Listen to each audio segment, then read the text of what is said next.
My grandpa was a strange man. He was clearly well off, though nobody ever figured out how. He lived simply, in a small house on a quarter-acre lot, drove a sensible car, and didn't keep anything too fancy inside. If you drove by, you'd assume some retired old guy was quietly living out his golden years. In a way, you'd be right. The one place his wealth really showed was in his giving. Grandpa loved to share. He always gave the best Christmas presents, handed out top-notch candy for Halloween, supported charities, and just enjoyed making people happy. If you asked him how he could afford to be so generous, he'd just grin and say he had his ways. Even Grandma, his wife of 50 years, never knew where his money came from.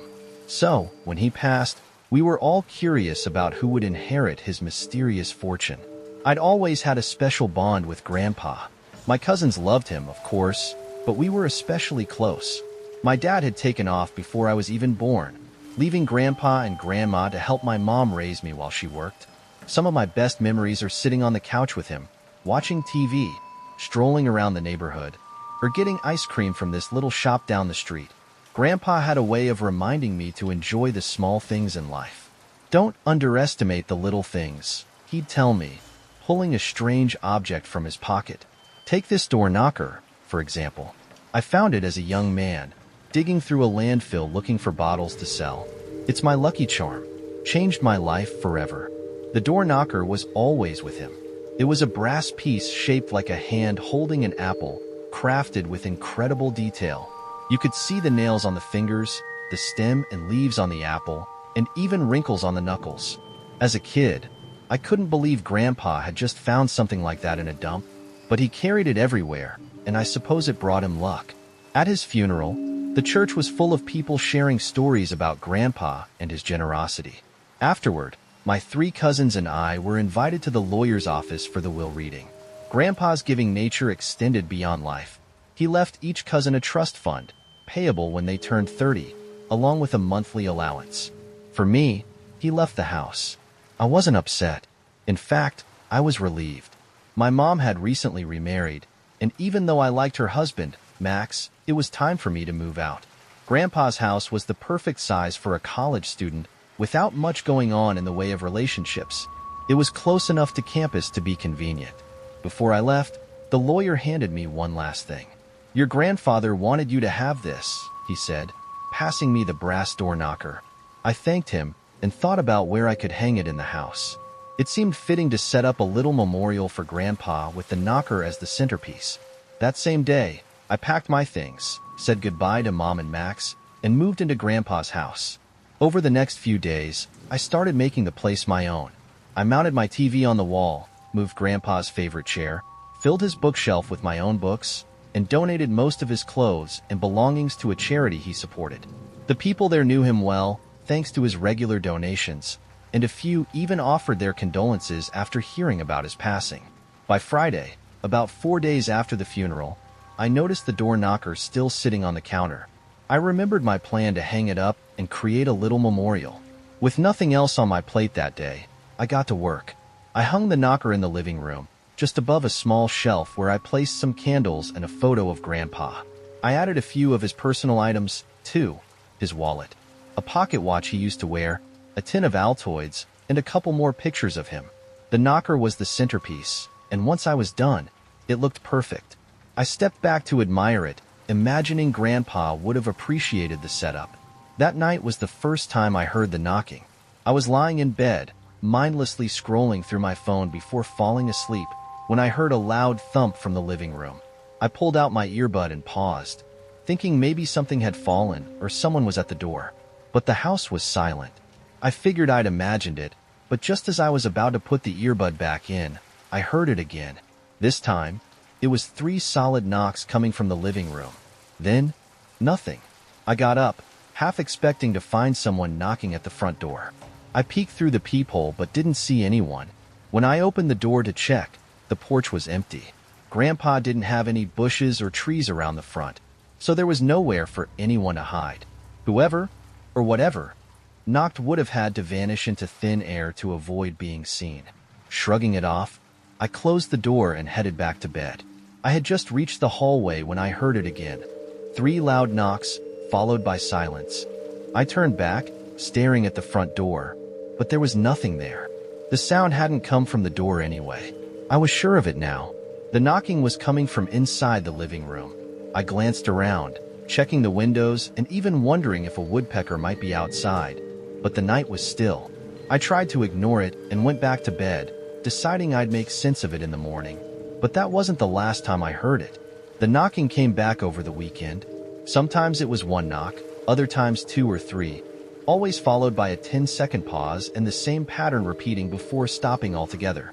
By Monday, I was at my wit's end, trying to figure out what could be causing it. I even started wondering if it might be the pipes or something in the walls. That afternoon, I was organizing some of Grandpa's things when I found an old wedding photo of him and Grandma tucked in a desk drawer. I figured it would look nice on the little memorial shelf I'd set up in the living room, so I added it next to a picture of Grandpa accepting an award for philanthropy. That's when the knocker moved. It rattled on the wall, making a low thumping noise. I froze, staring at it as it tapped once, twice, 3 times, then stopped for 10 seconds. Just as I thought it might have been a fluke, it did it again. 3 steady knocks, followed by silence.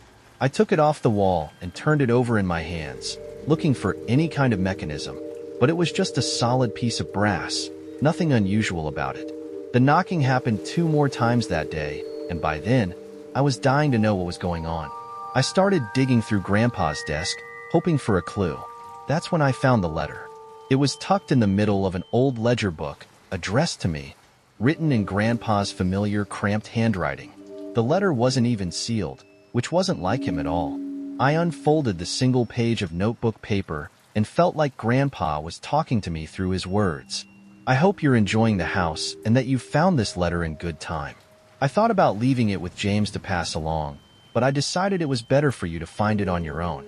Besides, I wanted you to have the knocker, and James might have been tempted to keep it if he read this letter.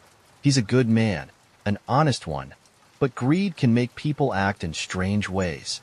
By now, you've probably noticed the knocker taps on its own sometimes. You might not believe this, but I swear what I'm about to tell you is true. The knocker opens doors to different places. Place it on any door and wait for the knocks. When you hear them, open the door and step through. It will take you to one of 3 destinations that have greatly benefited me, and, by extension, our family. But here's the catch. The knocks only happen twice. The first set of knocks is your chance to open the door. If you wait until the second set, the doorway will close, and it won't work. 1 knock opens the treasury, a room filled with treasures. Gold, jewels, coins, enough to last several lifetimes. If there's anything guarding it, I've never seen it, but I'm always careful not to take too much. 2 knocks open onto the library, a room packed with towering bookshelves. You could spend hours, even days, inside, and not a moment would pass outside the door. I've learned so many things there, things lost to history and things that haven't even happened yet. 3 knocks open onto a void, a dark, endless space I've never dared to enter. Anything you toss into it disappears completely, but there's no ground inside, so don't try stepping in. I hate to admit it, but I've been using it as a garbage dump, and worse, it's where I hid your dog. The one I told you ran away when you were little. He died suddenly while you were napping, and I panicked. I didn't know how to tell you, so I put him in the void before you woke up. I'm sorry I never told you the truth, but you were so young I thought you'd move on quickly. The knocking isn't on a set schedule, but each pattern seems to show up at least once a day. 3 knocks usually happen in the evening or early afternoon. 1 knock tends to come in the morning. The 2-knock pattern, though, happens whenever it feels like it. When you're inside, whatever you do, don't let the door close behind you. Once, I got trapped in the library for what felt like an eternity, and if your uncle hadn't come by and opened the door, I don't know what I would have done. Time works differently in those spaces. You can stay as long as you want, but you're not immune to injury, so be careful. You and I have always been close, and I know you and your cousins have wondered about my mysterious fortune for years. The knocker is yours now to use as you see fit. Just remember, money brings its own troubles, which is why I kept it a secret for so long. Good luck, kiddo. I love you. I reread the letter a couple of times, trying to wrap my head around it. It was so out there, so unlike Grandpa. He'd always been sharp, No signs of mental decline. But this sounded like the ramblings of someone unhinged. Still, the knocker had moved on its own. That much I'd seen. And if that part was true, maybe the rest of it was too. There was one way to find out. I took the knocker off the wall and attached it to the closet door in the living room. It looked ridiculous there. A brass door knocker on a plain closet door that usually held coats and a pile of board games. But if Grandpa's story was a joke, this setup would make it obvious. I had to wait a while, but it finally happened just as I was thinking about going to bed. It was around 10:30 when I reached for the remote to turn off the TV. That's when I heard it, 2 loud knocks on the closet door. I jumped up, remembering Grandpa's warning about the 10-second window, and yanked the door open. I expected to see the same closet that had been there earlier. I figured this was some elaborate prank Grandpa had cooked up. What I didn't expect was the library. It was massive, bigger than any library I'd ever been to, with sunlight streaming through high, arched windows. The shelves stretched far beyond the height of the house itself, each equipped with long, sliding ladders. There was even a grand staircase spiraling up to another level. I could learn anything here. Everything, even. But I remembered Grandpa's warning about not letting the door close behind me. I grabbed an end table and wedged it between the door and the frame before stepping inside. The library was mesmerizing. I spent hours wandering the aisles. There were books on languages, history, science, everything I could imagine. I stuck to the first floor that night, but even that was more than enough to keep me busy. I'm studying architecture at college, and there was an entire section filled with books about every period, style, and concept I could want. It was like the Library of Alexandria, the Hogwarts Library, and some fantastical wizard's private collection all rolled into one. Time might have worked differently there, but it didn't stop me from feeling tired. After a couple of hours, I was yawning and rubbing my eyes. I decided to head back and come again another day. I pushed the end table aside, let the door close, and stared at it in disbelief. Grandpa's story was true. I spent the next few days testing out the different knock patterns, and everything Grandpa had said checked out. The next day, I tried the single knock and opened the door to the treasury. It was just as amazing as the library, but in a different way. Imagine a room piled high with every kind of wealth you could think of: gold bars, wads of cash, ancient coins, gemstones, pearls, silver nuggets, even little carved stones with markings I didn't recognize. I reached for a stack of $100 bills, my hands shaking, and brought it out just as the door closed. I'd made $2,000 in seconds. I tucked the cash somewhere safe and went to class like nothing had happened. The void was another story. When the 3 knocks came, I was nervous, but I'd already set a garbage bag by the door, so I figured I'd give it a try. When I opened the door, the darkness was absolute. I tossed the bag in and watched it vanish completely. It was unsettling, knowing that something like that existed, and that I now had control of it. The void was exactly what Grandpa had described. It was like looking into a starless night sky, inky black and unnaturally empty. It wasn't just darkness. It was a feeling, like the place itself was crouching, waiting for me to slip up. The trash bags I threw and fell silently into the airless abyss, disappearing completely before I shut the door again. For a while, everything was perfect. It felt like a gift, a blessing. I had all the money I could ever need, and anything I took seemed to replenish itself after I closed the door. The library became my second home. I spent hours there, sometimes dozing off in the middle of reading. The door never slammed shut on its own, so I didn't have to worry about getting trapped. Without anyone else around to accidentally close it, I felt safe. I learned more in those few months than I had in years of school. My professors were amazed by how much I knew. Sometimes I thought about bringing them some of the books, but how would I explain them? A college kid in his early 20s with books that looked hundreds of years old wasn't exactly normal. It would attract attention, the wrong kind of attention. I was careful about the money too. I never took too much or spent it in ways that would raise questions. And I kept the library books to myself. It worked out for about 4 months. But then, the door started acting differently. At first, it was subtle. Little knocks and taps here and there. I'm sure I missed a lot of them, but sometimes I'd glance up from the TV, thinking I'd heard something, only to find the knocker sitting still. Then I started noticing strange lights beneath the door. They weren't normal shadows. They skittered, flickered, like something alive. I caught myself staring at the door more than the TV after a while.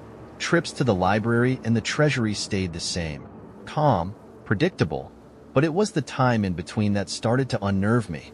Then, one night, something knocked back.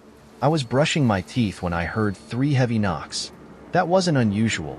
3 knocks meant the void. But when I checked the clock, I saw it was nearly 11, which was later than usual. Curious, I stuck my head out of the bathroom to look at the door. I expected to see the knocker fall back into place, like always. Instead, something else knocked. It wasn't the knocker. I froze, toothbrush still in my mouth, as faint lights began flickering beneath the door. They pulsed like something out of a haunted house, and for a moment, I expected smoke to start pouring out, too. The knocks were hesitant at first, almost shy. I thought about heading to my room when the door suddenly shook in its frame. I jumped back, heart racing. The door rattled as another heavy blow landed, louder this time. Lights flashed faster, angrier, and whatever was on the other side wasn't giving up.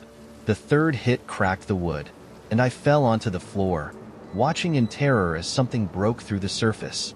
It was an arm, long, scaly, and purple. It flailed wildly, searching for something to grab. The sounds that came from the door were worse than the sight, like screeching bats and shrieking birds cranked up to an unbearable volume. It made my ears ring, and I half expected them to start bleeding. The arm searched for the doorknob, fumbling closer and closer. I didn't want to know what would happen if it managed to open the door. But instead of finding the knob, it hit the knocker. The old brass knocker wasn't secured well. It was only held by a couple of screws, and the arm knocked it loose. As it clattered to the floor, the most ear-piercing scream I'd ever heard ripped from the door, only to cut off abruptly. The lights, the noise, and the banging all stopped, leaving an eerie silence. I stayed on the floor for a moment, staring at the broken door. Finally, I stood and cautiously stepped into the living room to check the damage. Something was still thumping, though. At first, I thought the arm had knocked something over, but as I rounded Grandpa's old chair, I saw what was making the noise. The arm. It was on the floor, oozing thick, black fluid onto the hardwood and flopping like a dying fish. It didn't move for long, but now I have a problem. The portal only works when the knocker is on the door, but without the knocker, I can't open it again. I wonder now if this was why Grandpa kept the knocker so close. Did something like this happen to him, too? For now, I've tucked the knocker away in my bedside table. But even as I write this, I can hear it bumping softly against the wood, like it's waiting for me. The money will run out eventually. Or maybe my curiosity will get the better of me. Either way, I know I'll hang the knocker back up someday. But for now, I think I'll let it sit. No need to invite trouble if I don't have to. My inheritance definitely came with strange rules.